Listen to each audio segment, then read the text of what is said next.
What's up, dudes and dudettes? Welcome back to Just a Dude podcast, where we keep it real, dig into life's big questions, and maybe figure out a thing or two along the way. I'm your host, Nathan, just a dude trying to navigate this wild world with you. Today, we've got Amanda Russo, aka the Breathing Goddess, joining us. She's a breathwork pro, mindset coach, and someone who's been through the ringer and come out stronger. We're talking life shifts, grief, and how to stop feeling stuck. Plus, maybe I'll learn how to breathe properly for once.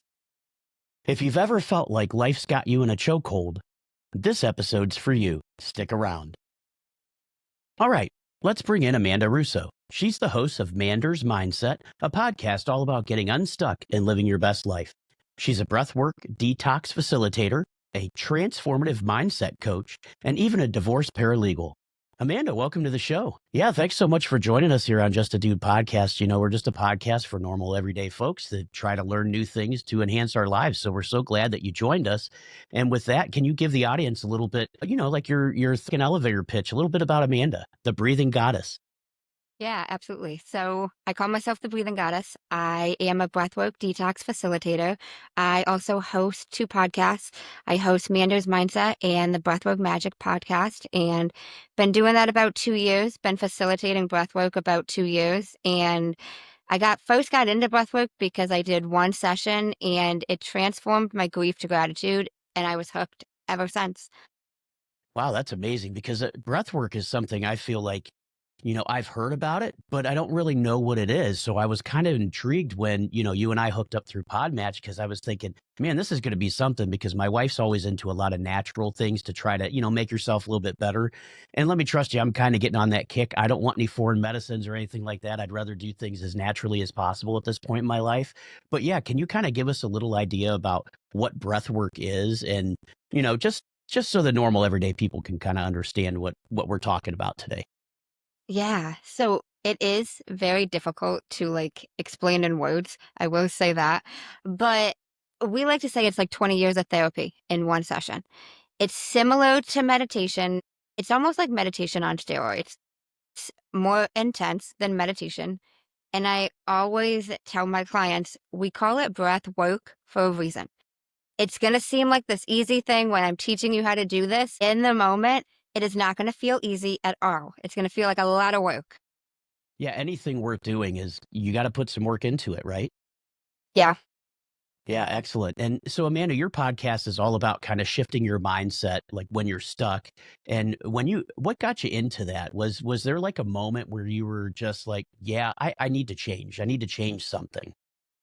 There were a few, honestly, there were a few. And just with those few different shifts, I was like, now I need to start this podcast. One of them being I was overweight my whole childhood, most of my life, and I lost and maintained a 70-pound weight loss. And that was not easy. I'm really short. I'm super little. I'm not barely 5 feet, and I was almost 200 pounds at my Wow. heaviest. So like even for You know, and proportion wise, like and it I don't, can relate to that story because I'm 5'5", and at my heaviest I was 360 pounds. And now I'm down to 215, but it's still, there's still a lot of weight on the smaller frame for a regular guy. So I totally get that. And trying to keep it off, that's even harder than just losing the weight, isn't it? I mean, it just really feels like it is. But so, being overweight and being smaller, how did you transition? Was there like a point where you said, you know what, that's it, I'm done, I've had enough, I need to do something? Or was it like you said, a combination of things? so I had tried different things, and then I even developed like what I didn't realize was actually an eating disorder in high school, where I was very strict. I was only in one thing, and started losing weight. Went to college, put it back on because you don't have just these fruits and vegetables. I'm in Right. the dining hall. Like I had what I had. You know, and then it came to the point where I gained some weight back, not all of it, but then I was walking up the third floor to my apartment at the time, and I was out of breath, carrying nothing in my hand. And I was just like, I'm done with this. Like something's got to change. And I actually approached it like the final time in a different way than I had ever done before. And I even had a personal trainer who was my friend at the time. He still is. We just don't talk as much, but he was like, you're not going to be successful if you do it this way. And I'm like, listen, I cannot do all of this. So I Mhm. started going to the gym, but I wasn't changing my eating at all. Like I'm like, listen, I'm not meal prepping. I'm not counting macros. I can't like Yeah. you It's such a want pain, me to isn't it? wake Yeah. up one day and be like, I've never walked into the gym besides when I was like obsessed with just like the treadmill doing cardio. I've never meal prepped. I've never done all this. I'm just going to wake up one day, snap my fingers and be a different woman. No, I'm not. Yeah, Okay, no way. it's going to last for a week. Then I'm going to be disappointed. Then I'm going to gain even more weight back. I'm Yeah. not doing that. And I'm if going to you do one thing and see where it goes. And you know what? That's a great strategy because the issues that we have, right, they didn't come overnight. So it's not like we're going to fix them overnight either. And we don't know exactly why we got into these types of situations that we had. So therefore, we don't know what's going to work. And I love the fact that you decided, you know what? Let me just try one thing at a time. Let me not overdo it like most of us do. And I know being a man, we always overdo everything. So, it's just one of those things where, I have to commend you on that because a lot of us don't think of just taking that first step and just doing one thing at a time and see what works. But obviously, I mean, you've done things from strength training, meditation, and now breath work, and that's kind of turned things around for you, right? Yeah, no, it really has. When I was even able to lose about 32 pounds in like 6 weeks, Wow. even without changing the diet. I added in water because I had told my mind like I don't want to sound like I am depriving myself. I'm not going to say you can't have the cookie. I'm going to have more water. I'm going to have more of like the good things. I'm going to go to the gym and I'm not taking anything from myself. So I'm just adding. And, like, I it love that. didn't seem like, what am I missing? I'm not missing out on anything. And I lost 32 pounds. Yeah, that's amazing. And so how did breath work play into all that? I mean, I think we kind of started getting into what breath work really is. And I know you said it's difficult to explain, but is it like different breathing patterns or what exactly, can you give like an example that maybe the listeners can help understand so they know where we're going? So there's different types of breath work as well, like there's Wim Hof, which I'm sure people have heard of, possibly. I facilitate breathwork detox. It's a conscious, connected breathwork technique, and it helps you tap in to the subconscious and really get past like the mind. And what's interesting? Like back when I had first started losing all this weight, I had not even done breathwork at that point. I had not even discovered it, didn't even know what it was, hadn't done it at that point. Yeah, so was breath work like when you did discover it, was that your natural next step then that like took you to that next level? Took me to which Like for yourself, just, did it help round out everything that you were doing once you discovered it? yeah, Yeah, and it does it, so does it not only help with your mental well-being, but also physical as well? yeah, and it meets people where they're at, depending on what physical ailments you have. Like I personally don't have a lot of physical ailments myself, so I haven't like experienced a lot of those benefits from it. But Yeah. I've witnessed a lot in my clients. I had a client one time, and this was kind of wild because sometimes people tell me stuff, sometimes they don't tell me stuff. And I'm always like, you can, like, this is not information I share. Like, Yeah, just tell me, exactly. like, just so I know. Like, It's but I almost like had attorney-client privilege, right?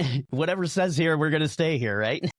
But I had a client one time who had like rotator cuff pain and she was going for physical therapy. She was supposed to get surgery on her rotator cuff and she did the breathwork technique. And it's so wild to me, but she had more pain in her shoulder than she had ever experienced in her life. And then it went to her knee and then it went down to her legs and then it was just gone. Just She kinda like didn't it flowed through the body and out her feet, right? Yeah, and it's like trauma that is leaving the body in whatever way it needs to. It's detoxing, like mentally, emotionally, spiritually. Like detoxing the body. And with the breath work, is this something that people can do on their own? Like, can they read about it? Or is it really better to kinda work with a coach like yourself? So they could, like, I think it's good to learn about it from a coach, even like, like personal training. Like you Yeah. learn Yeah. different techniques that you would learn in a different aspect from just online. But like with anything, you can learn about it online, hear about it, read Sure. about it. But even like having the benefit of having a coach, even that one time, that first time to show you like the technique, Yeah, what exactly, to like, making actually sure do. you're doing it right, you're right, because you can read Yeah, something and think you're doing it right, think about, like, a simple bicep curl, you're like, "Oh, okay, I just exactly. moved my arm like this," and they're like, "No, you wanna keep your arm down to your side, you wanna stabilize the elbow, you wanna, lift with the squeeze at the top," and it's like, that's all the stuff that you may not get from looking at that picture of saying, "Okay, this is how a bicep," so I could see how that'd be the same thing with breath work as well. Yeah, it doesn't seem like it's something that's just easy. I wanna say it's easy to figure out probably with a coach more so than just trying to learn it on your own. Yeah. Yeah, and so for you and your clients, have you seen that your life in general has been have you I mean, obviously, you say you don't really have any ailments, so obviously it's working on preventing those things. That's a great thing, right? But, Yeah. for your clients that do have ailments, have you seen them have much improvement in whatever issues that they're trying to work through? Yeah, a lot. And even a lot of like emotional. It helps a lot of emotions, Oh, I less can imagine. reactive to things. Like, yeah, So when you're doing breath work, are you kind of just focusing on the breathing and focusing on something, mentally, or are you focusing on your breaths, the breaths that you take? How does that work? Can you give us like a little example? I don't want you to give away a whole program, but just trying to figure out, for our listeners. yeah, so it's the type of breath work I do, like it's open mouth breathing. It's a three-part breath. And I've got to play, we've got music playing. It's a playlist that you're going through, and I'm guiding throughout the experience, how they're doing it. I say different things throughout it. Like if I'm in person, I'm with them, I'm guiding them, I'm touching, like giving healing touches if that's something they're okay with.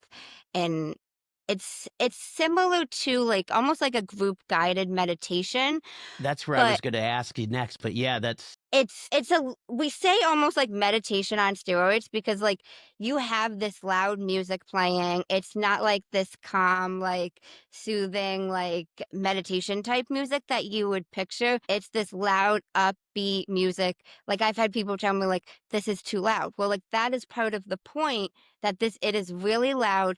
It's shutting off, like, your mind's not thinking. You're focusing on the specific type of breathing that you're doing.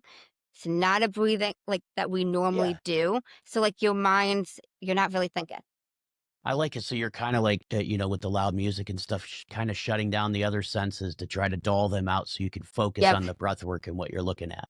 Yep. Excellent. I love that. And these are types of things for me as I'm starting to get older, admittedly. I'm in my 40s now. These are the types of things I wish I would have known in my 20s because I'd probably be in better health now in my 40s. I think, a lot of things that we need to focus on, especially in the United States now, and I think we see this across the board, is we don't give enough due to mental health, right? Or mental health care. And this seems to me like a good part for someone who may be struggling mentally or having some options. And this is kind of where I'm going to pivot into with grief and loss, because I know that you've dealt with some of that in your lifetime as well. And I did check out your episode on grief, like letting go and holding on in the dance of grief. And I mean, that was really super, super heavy stuff. But you talk about losing your friend Lee and life's transitions. And, so what was the biggest thing that you've learned about dealing with loss? And how has this breath work really kind of helped you overcome that? Or at least I don't want to say overcome, but work with it. I'd say it's helped me work with it by learning to shift the grief to gratitude. We're going to experience grief. Like that's something we are all going to experience at some point in our lives, even there's different people who maybe they don't speak to a certain parent of theirs or they don't have a sibling, but you will experience grief from someone, whether it's a friend, a spouse, a cousin. You know what I mean? Like you will experience it. So just kind of knowing that, but also being able to take that step back out of myself and like, what do I appreciate from this person, from knowing them? Like, what am I grateful for? Because I had them in my life for however long I did, even if it was one experience, they brought one really amazing experience into my life.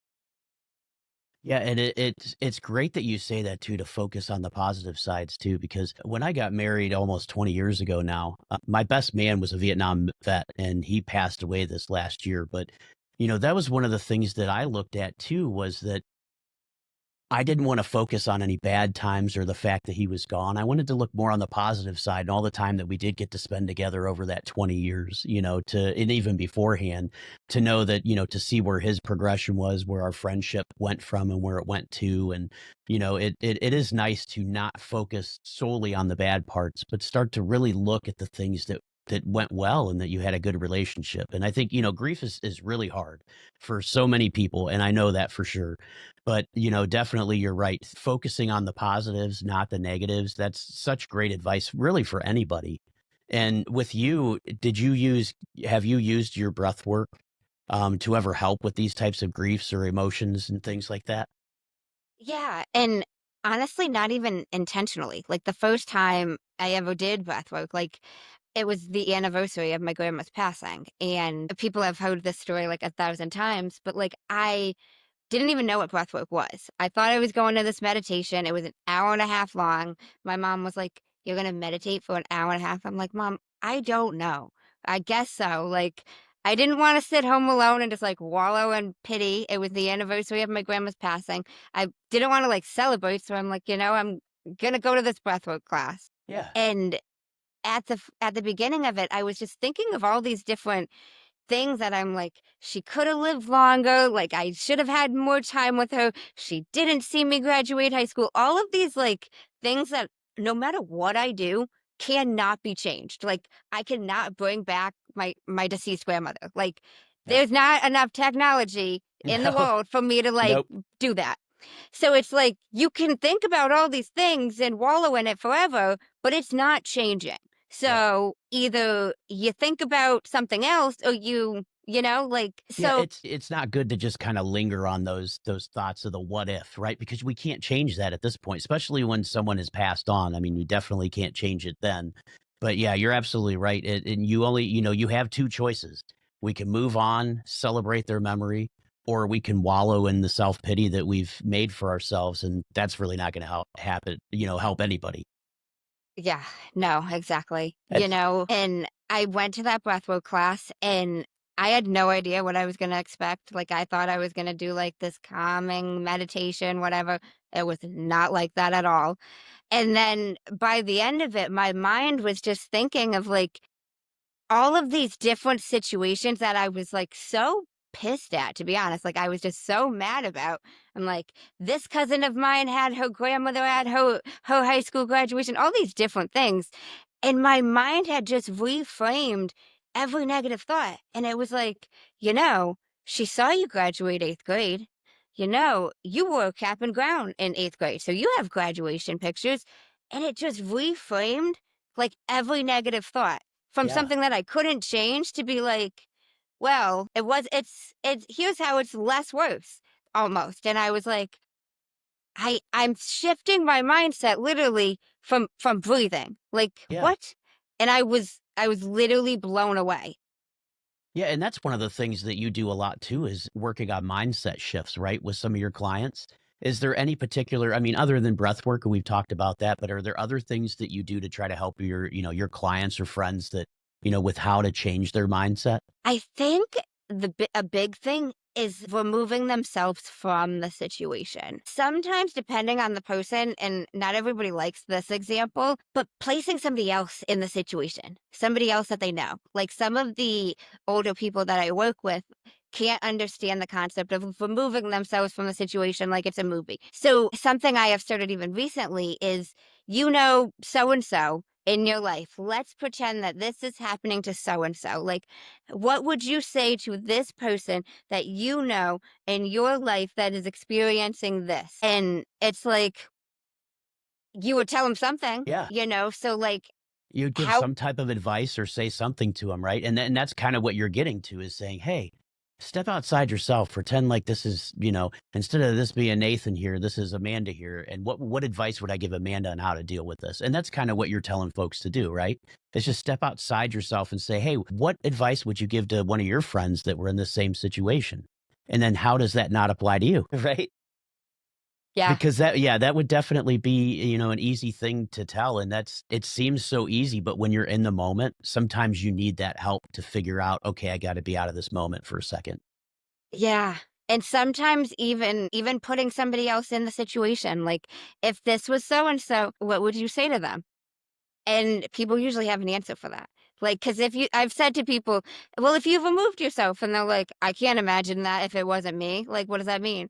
And I'm like, Yeah. "Okay, so, like, your friend has a cousin as well, and this is a situation and you're disagreeing with your cousin. What would you tell Bobby about his cousin? He's got a cousin that age too," and you compare it and Yep. And then they usually see, well, okay, now I know how to yeah, work with this thing. Yeah, yeah. and it's so funny because you don't think about that, when you're so close to it, but just having someone like yourself or even a friend say, "Hey, what would you do if I was in that situation? What would you tell me?" I mean, it seems so simple, but it's not. It's genius, really, what it is, just to say, "Hey, think about it." But yeah, you've used things to like conquer fear and stuff, and you've actually had guests like entrepreneurs and athletes on Mander's mindset. And so what was the common thread on how they smashed through their fear and like self-doubt? Because I know that's come up a few times on your podcast. So I think a lot of how they've slashed their self-doubt is just a big thing. I think a lot of it even comes down to also removing themselves from like the situation. Like, if what would you tell somebody else, Like, or the doubt also, like, how are you going to feel about this down the line? Yeah. Like, how you feel right today is going to be different, 5 years from today. Yeah, absolutely. And is there any guests or any stories that you have that maybe, bring you to mind about like how their role of mindset in overcoming obstacles might have been a good example for the normal everyday person? And I know I'm putting you on the spot there. You've had a lot of guests, so it's like, well, which one? That's like me asking you which guest was your favorite. No, I will never ask you. It's like asking which child's your favorite. Think they just all have. I did a series, can't remember exactly which 4 episodes it was, but I did a series of 4 episodes. It was a forgiveness series, and these 3 ladies went through some pretty deep traumatic stuff, and they just talked about, like, how they were really able to forgive these people who did these horrendous things to them, and one of the women had this forgiveness process that was, like, really mind-blowing to me because, even as a breathwork facilitator, you meet a lot of people who have gone through, like, some deep traumatic stuff. It's almost Yeah. similar to therapy, whether it's, like, sexual assault, these different types of things that it's, like, it's some serious stuff, and this woman, her father had actually killed her mother, and she was telling me this how she was able to forgive him, and she wrote this book about it, and she basically reenacted almost like a scene as if this was happening with her father, and he was apologizing to her for doing this, and she sat in her house and she was at her kitchen table and she even moved, like, she moved to be as if she was him and moved seats, and she had this dialogue with herself back, and Wow. she said what she would have wanted to hear from him, and I got chills hearing this. I was like, "Wow," because we've all been through different stuff Yep. that, like, forgiveness is hard. No matter It what it is. is, like, we've all had to face that, and some people have had to face it with more difficult things, not to compare, but that I Yeah. was like, father killing, Yeah, that's that would be intense. that's a hard one to kind of forgive somebody about. Yeah. Yeah. But like her process, I was like, wow. And she's like, that was the first thing that started to help her because, somebody had said to her, what would you want him to say to you if he were to apologize? If he were to say he's sorry? And then she like reenacted this. I think it could make a lot of sense, like Yeah. how that could help. Like, you are hearing it, even though it's not from who like you want to be hearing this from, you're still hearing the words. And I have to tell you, even if you're not hear like you said, even if you're not hearing it from the person, the fact that you could put yourself into a position where you can forgive that person, even if I don't want to say it's based off lies, but based off of your own interpretation of what you would want to hear, that forgiveness then allows you to take that healing step one step further, because now you're saying, you know what, I forgive you for what you've done, regardless of the reason behind it. But now you start healing yourself too. because that's a tough thing. I mean, you could talk to anybody, and I'm sure you have, Amanda, that will sit there and say, I will never forgive that person no matter what. And it's like, I'd rather be the type of person to say, you know what, I get angry sometimes, but it's like, I want to be as forgiving as possible because I know that I'm not always the easiest person to get along with. And, sometimes I can say things. So I would want people to forgive me as well. But yeah, you're right. If you're gonna start healing, that forgiveness is a big piece of it. And if you can't lock that out, you never will fully heal from that scar, you know? Yeah, and it'll just be weighing you down, Like, it's not a burden that that other person is carrying. It's only Yeah, it's only affecting you. And exactly. and that's something I heard at one point, and I was like, like, what is this helping me? Like, it's not doing anything to them, and it's just making my life worse. Yeah, exactly. But that's a great point, and that's, one of the things why I wanted to say, because with your show Manders Matters is, you talk about a lot of great things and just how to change that mindset. And, that's I don't want to say that's what my podcast is about, telling extraordinary stories of normal everyday people. Hopefully you don't get upset that I say, hey, you were a normal everyday person that took something and took physical fitness, you took breath work, and it was something you enjoyed, and you said, you know what? I can not only do I enjoy doing this, but I can teach it and help other people enjoy it. And that's what the extraordinary part of that story is to me, because you could sit there and take the classes all day long, but if you learn from it and then can take that to other people, that's extraordinary in my book. So, I mean, we need these days, we need people to be more level headed, more, have a little bit more love in their heart, say better things. And, I just think that, people working with you, that would be a great way for them to start if they feel that negative pressure on them. Get your mindset in check, do some breathing work, get with Amanda here, and she is the breathing goddess after all. So, um, so like for me, and this is just a weird question I came up with, but occasionally, like I have this dumb voice in my head that tells me, "Hey, I'm going to mess up this podcast. The number one thing that messes it up is your face on the screen." But how do I tell, like for someone like that, like how do I tell myself that little voice to say, you know what, shut up, you're doing just fine. Mean, I think a lot of us are always gonna have we might have that little voice, and just reminding yourself even of that evidence. Like, you've done how many episodes? You've done over 100 episodes by now. Like, even that actual physical proof, like, you've done this before. Like, you've done it however many times. Like, there's nothing that can go wrong. Giving yourself that little reminders of, I can even edit this. You Oh can, yeah, like, yeah, all these little, like, I like to call them mindset shifts, like, yeah. but like these little reminders of whatever will help you, even like the actual logic, like the facts, you know what I mean? Like, Mhm. I've done it this many times. I've done it. I've spoken to somebody in a different times, whatever, different examples of different things you've done to show yourself in like literal facts, like that you Yeah, can't dispute. That and you know even your what? mind can't be like, no, well, technically you did. Right. Yeah, Like and that you know what? you can't argue. And just thinking back to something you said earlier, but reframing that negative as a positive, or reframing what we might perceive as a failure as a growth. And here's the thing, we're always going to fail on something. It's a given, right? But what we do with that failure is what really makes the difference. Because if we can learn from that failure, learn from our mistakes and grow from them, that's only going to make us better people in the end. Yeah. And I think failing is it's just like the first attempt at learning. Yeah, exactly.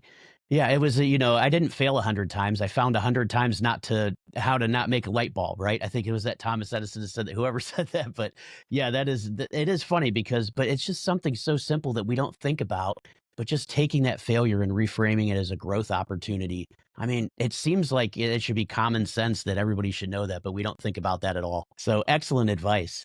Amanda, are you ready for some rapid fire questions? These are short questions. There's only 5 of them. I like to do them with all my guests. It's just based on your background, but no overthinking. Just fling out there what you like. But what is the weirdest place you have ever done breath work? At a beach? Were you sitting on the beach relaxing, just doing some breath work, or did something happen where you were like, "Oh no, I gotta gotta get some breath work in"?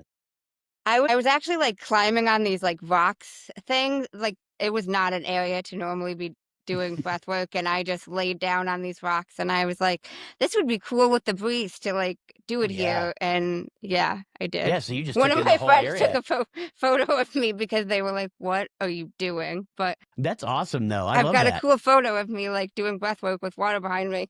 Heck yeah, I love it.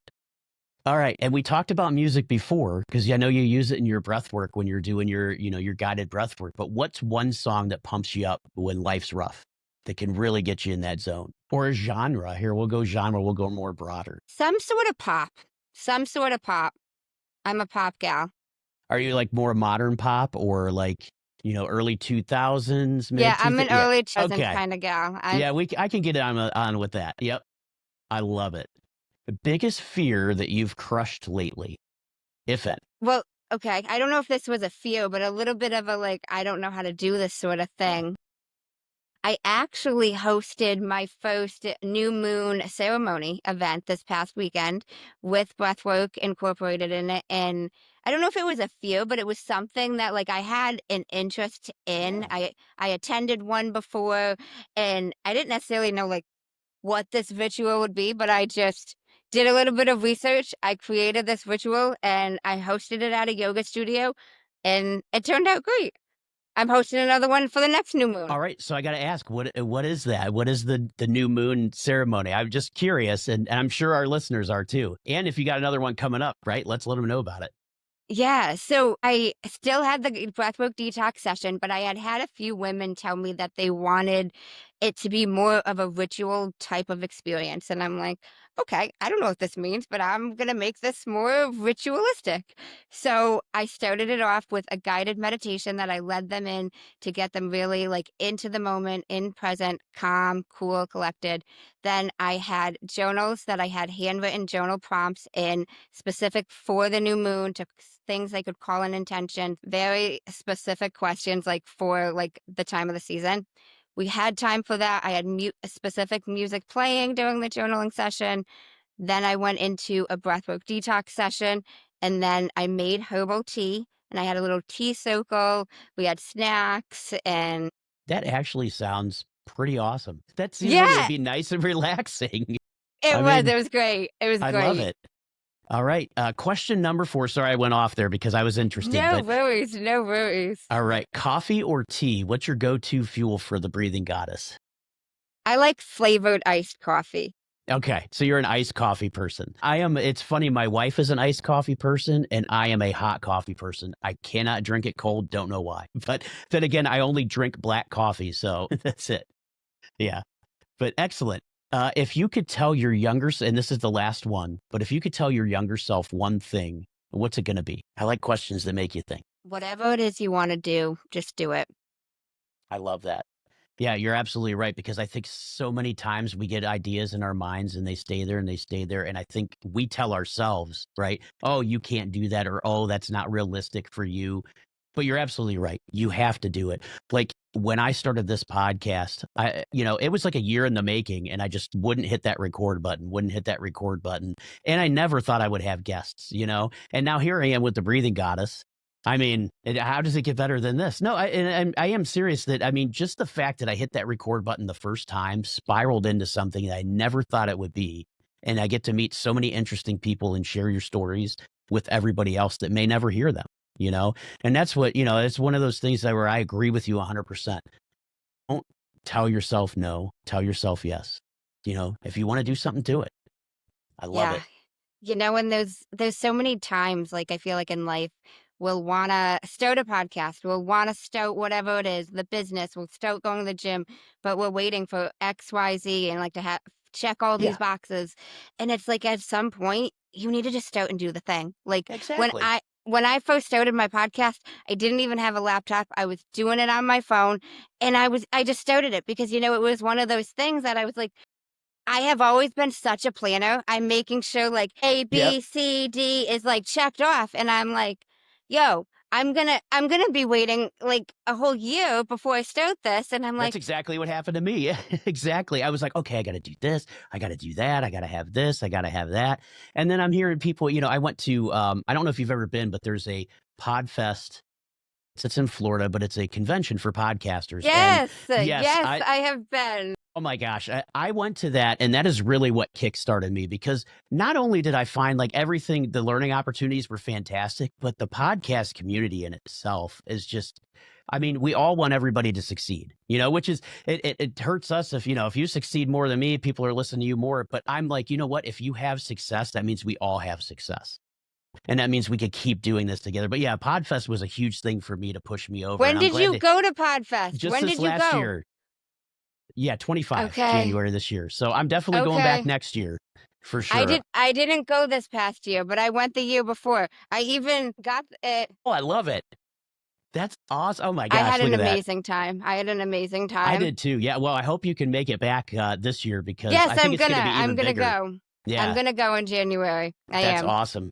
But yeah, and then, That's learning these wild. tools with, Podmatch. I think I met Alex down there briefly. And, Yep. and that's really what got me started on this was I was like, wow, here's a platform that has all these interesting guests. And no matter what niche you're in, you can find someone for your podcast and great guests like yourself, And so it's like, there's so many tools out there to support us and to help us get our voices out there. And not only our voices, but the voices of others. And I think that's what the power of podcasting really has become. Yeah. But yeah, sorry to And you go. never know. No, no, you're good. You never know like what gem or what you'll hear from somebody. Like even if you hear the same information, hearing it from somebody else might Yeah. trickle that like, you know? Yeah. And like, the one thing that I learned about podcasting was in order to be successful, the number one thing is just be consistent. And I'm like, that seems like such an easy thing to do, but you don't think about that because you're always thinking, well, if I edit here, or maybe I add this cool music in, or maybe if I do a graphic, and then you're just sitting there being like, no, people just want to listen to the same show every Monday, or, whenever you release your episodes, they want to make sure it's consistent. They want to know that they can count on you, like the breathing goddess. They, your show, they want to make sure they know that they're going to be there every week, or however often you do release your shows, they want to make sure that Amanda is going to be coming back. And I think, so it makes sense. The consistency is the same. And I don't know, would that be the same for breathwork to see, how you use breathwork? The more often you use it, do you think the more it helps you as an Oh, yeah. individual? Yeah, 100%. You know, the thing with breath work though, like resistance comes up for people with doing breath work because like it's not an easy thing. Like stuff comes up, emotions, thoughts, feel even like while you're doing the process. So like that's why it's called breath work. You know, it's not. And I make the joke all the time, like it's not breath easy. It's not breath lay. Like you're Yeah, not here exactly. laying down. Like you might Yep. be just laying, but like it's not called breath sleep. We're not Yeah. sleeping. Like you Yeah, I know. love that. It's called breath work for a reason because you're going to put in some work. Yeah, so like consistency is great with that, but people will have resistance. You know, it's one of those things that like it's not like a sound healing. Like you're not Yeah. gonna lay there and like I've had people tell me like this was not relaxing. Like I get that. Like, you know, Yeah. like it's intense like in the Well, moment and that's what I was going after to the ask you fact. with the detox part of that. That to me seems like it's intense, right? Because you're trying to get all this crap out of your body. Yep. So, which, so if anybody's ever had any type of addiction, I'm sure you can relate to what a detox is. It's getting all that crap out of your Mhm. body, which is not easy, So, yeah. So, Amanda, with your sessions, do you do one-on-one sessions? Do you do group sessions? Do you have like a studio that you use, or how do you get your message across, or how do you teach your classes? So I do one-on-ones, I do them virtually, I do them in person, I do group classes at different studios. Honestly, I'm kind of like all over New England, Okay. Massachusetts, Connecticut, Rhode Island, pretty much all over there. I do virtual sessions in groups and virtual one-on-ones. Awesome. So you could be working with people from all over the world, really, with a virtual session. Yep. That's pretty awesome. So that, and that's, you got to love technology that it brings us to this place to where, here you are in New England, but now your voice or you can help others anywhere. If you've got an internet connection, Amanda can help you. Yes. That's awesome. Amanda, is there anything else that you would like our audience to know about you, about your process, or even how they can get a hold of you? Great place to get a hold of me is Instagram. I'm most active over there. The Breathing Goddess. You can find me on there. Facebook is Amanda Russo. You can check out the podcast. I also host a breathwork podcast. It's called Breathwork Magic. If you want to even just hear more about breathwork, I speak to other breathwork facilitators. So, like, not just what I have to say about breathwork, things they've noticed with their clients. So, it's kind of a nice resource to just Yeah. even hear about what breathwork is, what you can experience, the magic of it, because I call it breathwork magic. But like, if you want to even just information on it. That's awesome. So what's next for your do you have any new plans for your 2 podcasts that you host? I know that's quite a bit to host, but yeah, any new plans for those or anything that people any new shows that people should look out for? So I'm just still hosting them. Mondays, I release Amanda's Mindset, your Monday Mindset Shift. Friday, I release Breathwork Magic. That's pretty much what's it for that. Upcoming for me, I'm getting ready to head to Bali. I'm getting certified in sound healing, so I'm Nice. adding that to the plate, and I'm excited for that. I have to assume the sound healing needs to be done in person though, right? I've experienced it Oh, have virtually. you? Oh, no kid well, Yeah, okay. That's because I thought, a I lot of would it had to do with the vibrations and stuff from the sound, but I would think. I don't like so I'm not I don't know how like it works virtually. I've done it once virtually, so I don't know how if yeah. it's the same. I cannot explain that. Maybe it's To just the be honest, sound waves coming through your speakers or however you're doing it, right? maybe. Maybe. But Or hey, if it maybe it's works, even just like yeah. you're still hearing some of the noises, even Yeah, like that's a because good not point. all of it's like the It's not hertz, all like physical. Yeah. yeah, and not all of it's like the specific like tuning or whatever, even like the rattle. Yeah. It's like there's different noise. So I'm not entirely sure, but But that's yep, gonna be awesome. You're gonna add yeah, another skill to your repertoire to offer to your clients, which is yep, fantastic. yep. Awesome. Have And then you ever left the country? have I okay, so technically, yes, if you wanna be technical, because I've been to Canada a million times, and I've been Okay, to Mexico twice, but that's as far as I've gone. okay. So technically, I'm an international yeah. Would you ever go to Indonesia? Would you go to Bali? Uh, it's funny because when before COVID, I would say yes, 100%. I would have traveled anywhere in the world. However, after COVID, and I have a personal experience and I'll share it with you. I had a buddy of mine who worked with me who was he was a freelancer, but he worked with me, but he wasn't a part of my company, right? We contracted him out. Well, he went to India to visit a friend right before COVID and everything hit. Well, when COVID hit and they locked down all the flights, he was stuck in India for a year before he could come back.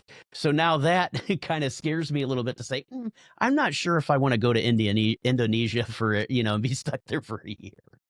But yeah, that's one of those, realistic fears that I've been thinking a lot about as far as going out of country since COVID happened. So not to frighten you away. I think we're okay now. I haven't heard of any new pandemic starting, but yeah, I think it'll be awesome to be able to go over there and learn though. I think that's Yeah, fantastic. I would love to visit everywhere in the world. I love history. I love seeing different cultures and I would just love to see it. But that fear of me is just too real. And part of me is like, you know what? There's still a lot of the US you haven't seen yet. So but yeah, how do you feel about going overseas? Have you been overseas before? so I went to Bali actually a year ago, right around Okay. now. A friend of mine gifted me a trip to this retreat she wasn't able to go to, Oh, super nice. last minute, and I was like, "Okay, I'll Heck, book a last minute trip to Bali. I don't care." So I did, how and was it? it was great. I was only there for 10 days that time, not to say only, but Yeah. this time I'm going for a month, Oh, so nice. So you're really gonna be able to get in and dive into the culture and really learn a lot of stuff, which I still think that's amazing. I mean, yeah. there's so much stuff in that, that region that you can visit and see while you're there too, that's just absolutely amazing. I think, a lot of people don't realize in the United States when we say, they're like, "Oh, you're not well traveled with the world." And it's like, well, I don't think people understand how big the US is, that we could never travel the entire US in our entire lifetime. Yet, when you're like, especially Europeans think, I can go from England to France, in an hour. And it's like, well, it takes me from where I'm in Ohio, it takes me at least 6 hours to get to Canada, and I'm sure it probably takes you a few hours, depending on where you are in New England, to get to Canada from where you're at. So it's like, it's not as close as in Europe and some other parts of the world. But no, that's great. I'm so glad that you're going in there. And I love hearing people learning other cultures, other medicines, because I truly think some of these other medicines that we probably counted as hokum, right, for years, we're now really realizing that no, they're not hokum. They actually work and they're better for you. Who would have thought? Something natural that doesn't put foreign, chemicals in your body is actually better for you. Who would have thought that? But excellent. Amanda, is there anything else you want to share with the audience before we call it an episode? Don't think so, but feel free to reach out to me if anything resonated with you. If there's anything I'd love to hear. All right, dudes, go listen to Amanda's Mindset. Link in the show notes. Amanda, thank you for hanging out. You're officially too cool for me. Most people are, but you officially are. If you like this, hit subscribe, leave a review, tell your dog about it, whatever works. Until next time, stay curious, stay positive, and keep being just a dude or dudette. I'm Nathan with Just a Dude Podcast. We'll catch you in the next show.